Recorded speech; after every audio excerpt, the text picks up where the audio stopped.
دو زبر، دو زیر اور دو پیش کو تنوین کہتے ہیں۔ ادغام کا قاعدہ کیا ہے؟ اگر نون ساکن یا تنوین کے بعد حروف ادغام میں سے کوئی حرف آ جائے تو وہاں ادغام ہوگا اور تشدید ہونے کی وجہ سے زیادہ زور اگلے حرف پر دیا جائے گا اور اس کو غنے کے ساتھ ادا کیا جائے گا، اور غنے کی مقدار 2 سے 3 سیکنڈ ہونی چاہیے۔ اب حروف ادغام ہیں کیا؟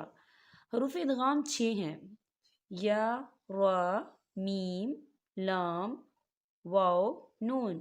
ان میں سے کچھ حروف جو ہیں غنے کے ساتھ ادا کیے جاتے ہیں اور کچھ بلا غنے کے۔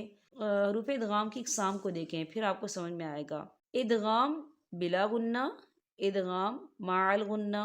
اب دیکھیں ادغام بلا غنہ میں لام اور را جو ہے یہ غنے کے بغیر ادا کیا جاتا ہے، اور ادغام مع الغنہ میں یا، میم، واو اور نون یہ جو ہیں غنے کے ساتھ ادا کیے جاتے ہیں۔ ٹھیک ہے، چلیے میں آپ کو مثال سے سمجھاتی ہوں۔ آپ اس کالم کو دیکھیں، یہاں سائڈ میں یا، میم، نون اور واو لکھا ہے۔ یہ حروف جو ہیں حروف ادغام میں سے ہیں، یہ حروف غنے کے ساتھ ادا کیے جاتے ہیں۔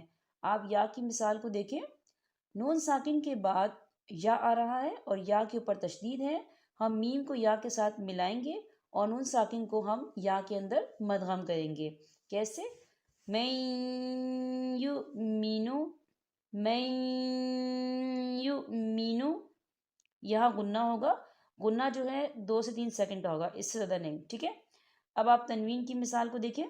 را کے اوپر تنوین ہے اور تنوین کے بعد یا آ رہا ہے، اور یا جو ہے حروف ادغام میں سے ہے، اس کے اوپر تشدید ہے۔ ہم تنوین کو یا کے ساتھ ملائیں گے اور تنوین کو یا کے اندر مدغم کریں گے۔ کیسے؟ خیرن یرا، خیرن یرا، یہاں بھی غنہ ہوگا۔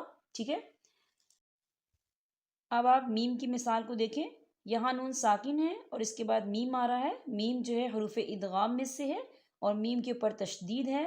ہم پچھلے میم کو اگلے میم کے ساتھ ملا کر پڑھیں گے اور نون ساکن کو جو ہے اگلے میم کے اندر مدغم کریں گے۔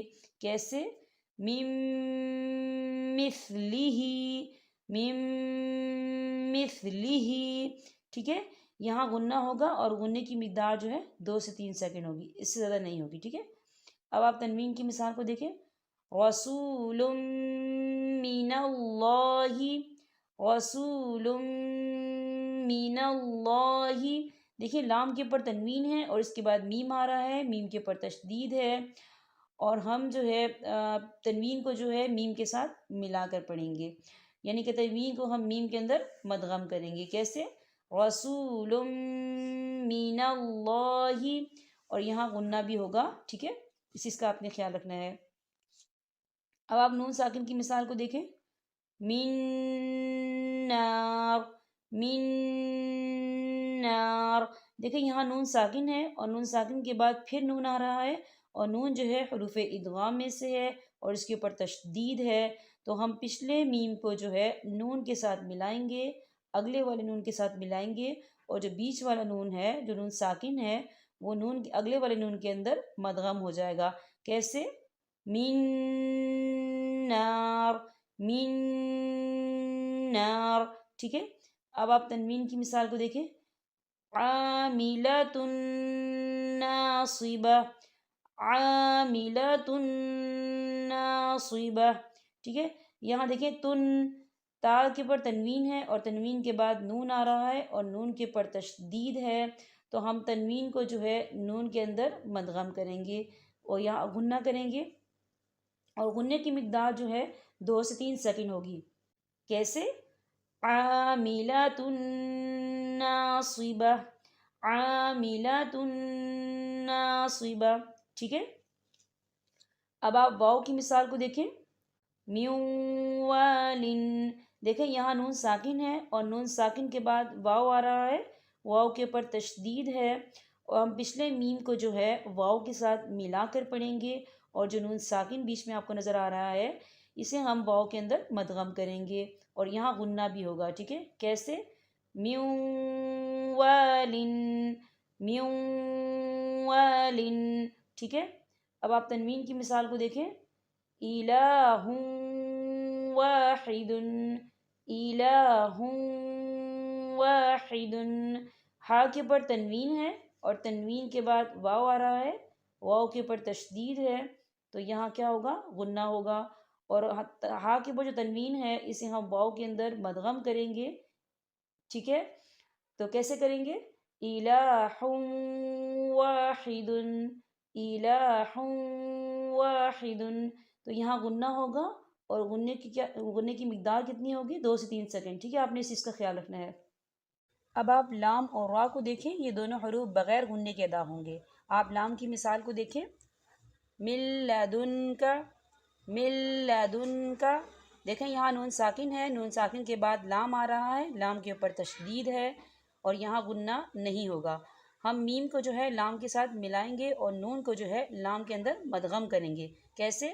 من لدنک، من لدنک، مل، ایسے نہیں پڑھیں گے، یہ طریقہ غلط ہے، ٹھیک ہے؟ اب آپ تنوین کی مثال کو دیکھیں، جنات لہم، جنات لہم، دیکھیں تا کے نیچے تنوین ہے اور تنوین کے بعد لام آ رہا ہے، لام کے اوپر تشدید ہے، اور لام جو ہے حروف ادغام میں سے ہے، تو یہاں غنہ نہیں ہوگا۔ ہم تنوین کو جو ہے لام کے اندر مدغم کریں گے لیکن غنہ ہرگز نہیں کریں گے۔ اب آپ را کی مثال کو دیکھیں، مرحمہ، مرحمہ، دیکھیں یہاں نون ساکن ہے، نون ساکن کے بعد را آ رہا ہے، را کے اوپر تشدید ہے، اور را جو ہے حروف ادغام میں سے ہے، تو یہاں بھی غنہ نہیں ہوگا۔ اب آپ تنوین کی مثال کو دیکھیں، عیشۃ راضیہ، عیشۃ راضیہ، تو دیکھیں تا کے نیچے تنوین ہے اور تنوین کے بعد را آ رہا ہے، اور را کے اوپر تشدید ہے، اور را جو ہے حروف ادغام میں سے ہے، تو یہاں بھی غنہ بالکل نہیں ہوگا، یہ غنے کے بغیر پڑھا جائے گا۔ کیسے؟ عیشۃ راضیہ، عیشۃ راضیہ۔ اقلاب کسے کہتے ہیں، اس کا قاعدہ کیا ہے اور یہ کہاں کیا جاتا ہے؟ سب سے پہلے آپ اس کی ڈیفینیشن کو دیکھیے۔ اقلاب کسے کہتے ہیں؟ اقلاب کہتے ہیں تبدیلی کو، کسی چیز کو بدل دینا، اس کا نام اقلاب ہے۔ اقلاب کا قاعدہ کیا ہے؟ جب نون ساکن اور تنوین کے بعد با آ جائے تو وہاں نون ساکن اور تنوین کے بدلے غنے کے ساتھ میم کا تلفظ ہوگا، یعنی میم کو پڑھا جائے گا۔ چلے میں آپ کو مثال سے سمجھاتی ہوں۔ پہلے آپ نون ساکن کی مثال کو دیکھیں، یہاں پر نون ساکن ہے، میم بعدی، میم بعدی، یہاں پر نون ساکن ہے اور اس کے بعد با آ رہا ہے، اور نون ساکن کے اوپر چھوٹا سا میم ہے، تو ہم نون ساکن کے بدلے میم کو پڑھیں گے، یعنی پچھلے میم کو ہم اس اگلے میم کے ساتھ ملا کر پڑھیں گے۔ کیسے؟ میم بعدی، میم بعدی، دیکھیں ہم نے نون ساکن کے بدلے میم کو پڑھا، ہم نے یہاں تبدیلی کی، تو اس تبدیلی کا نام اقلاب ہے، یہاں غنہ بھی ہوگا، اور یاد رہے غنے کی مقدار 2 سے 3 سیکنڈ ہونی چاہیے۔ کیسے؟ میم بعدی، میم بعدی۔ اب آپ اگلی مثال کو دیکھیں، لَيُنبَذَنَّ، لَيُنبَذَنَّ، یہاں دیکھیں نون ساکن ہے، نون ساکن کے بعد با آ رہا ہے اور نون ساکن کے اوپر چھوٹا سا میم ہے، تو ہم کیا کریں گے؟ یا کو جو ہے میم کے ساتھ ملا کر پڑھیں گے، نون ساکن کو بالکل نہیں پڑھیں گے۔ کیسے؟ لَيُنبَذَنَّ، لَيُنبَذَنَّ، تو ہم یہاں غنہ کریں گے اور غنے کی مقدار 2 سے 3 سیکنڈ ہوگی، ٹھیک ہے؟ اب آپ تنوین کی مثال کو دیکھیں، دیکھیں میم کے اوپر تنوین ہے اور اس کے بعد با آ گیا ہے، اگر نون ساکن اور تنوین کے بعد اگر حرف با آ جائے تو وہاں کیا ہوتا ہے؟ اقلاب ہوتا ہے، یعنی تبدیلی ہوتی ہے، ہم تنوین کے بجائے میم کو پڑھیں گے، یعنی پچھلے میم کو ہم اگلے میم کے ساتھ ملا کر پڑھیں گے۔ کیسے؟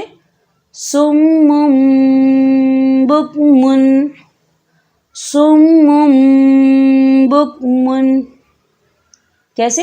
مم، تھوڑا سا غنہ کریں گے اور غنے کی مقدار 2 سے 3 سیکنڈ ہوگی۔ کیسے؟ صم بکم، ٹھیک ہے؟ اب آپ اگلی مثال کو دیکھیں، کرام بررہ، کرام بررہ، یہاں دیکھیں میم کے نیچے تنوین ہے اور تنوین کے بعد با آ رہا ہے، تو ہم یہاں تنوین کو نہیں پڑھیں گے، ہم پچھلے میم کو جو ہے اگلے میم کے ساتھ ملا کر پڑھیں گے۔ کیسے؟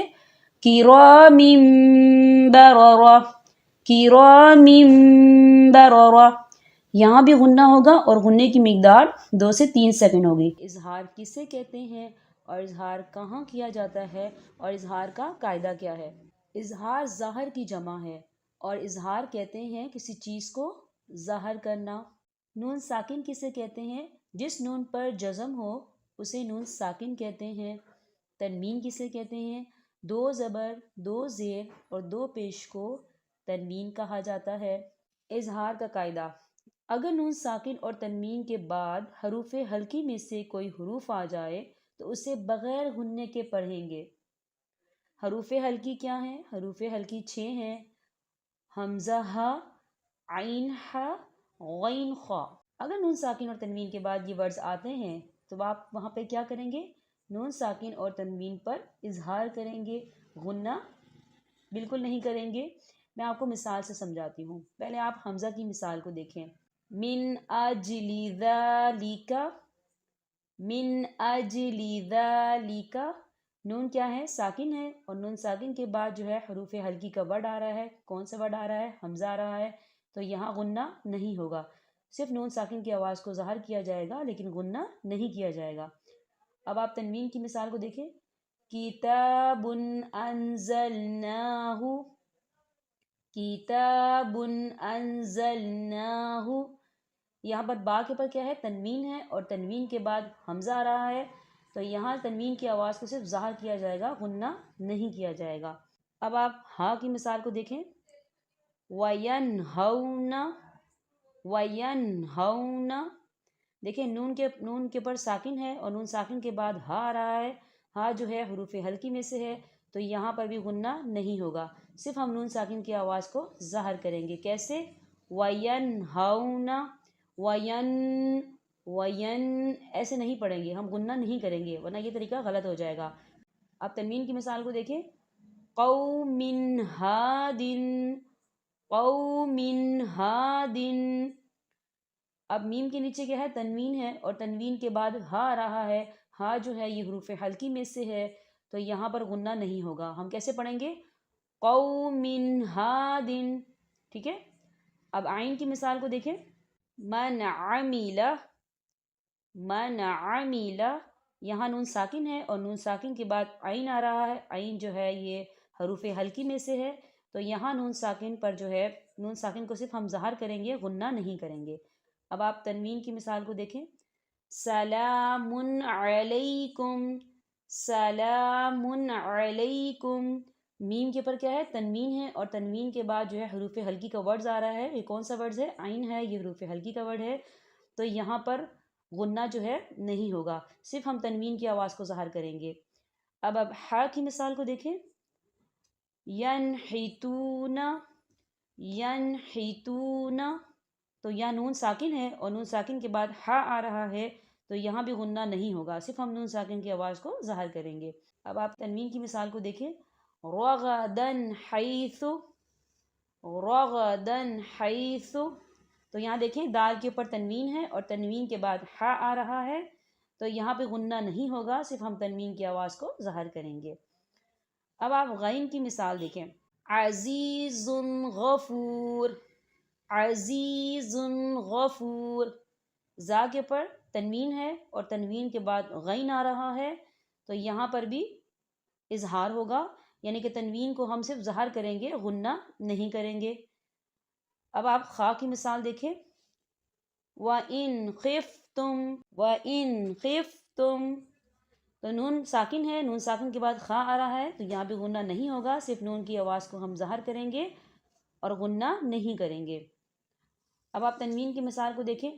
ذَرَّةٍ خَيْرًا يَرَهُ، ذَرَّةٍ خَيْرًا يَرَهُ، دیکھیں تا کے نیچے جو ہے 2 زیر ہیں اور یہ تنوین ہے، اور تنوین کے بعد جو ہے خا آ رہا ہے، خا جو ہے حروف ہلکی میں سے ہے، تو یہاں ہم تنوین کو صرف ظاہر کریں گے، غنہ نہیں کریں گے۔ آپ نے نون ساکن اور تنوین کے بعد حروف ہلکی کے جو بھی ورڈز آ رہے ہیں، آپ نے اسے قرآن پاک میں انڈر لائن کر لینے ہیں، اس کی زیادہ سے زیادہ پریکٹس کرنی ہے۔ آپ جتنی پریکٹس کریں گی آپ کے مخارج میں، آپ کے تلفظ میں اتنی ہی زیادہ بہتری آئے گی۔ اب میں آپ سے اجازت چاہوں گی۔ السلام علیکم ورحمۃ اللہ وبرکاتہ۔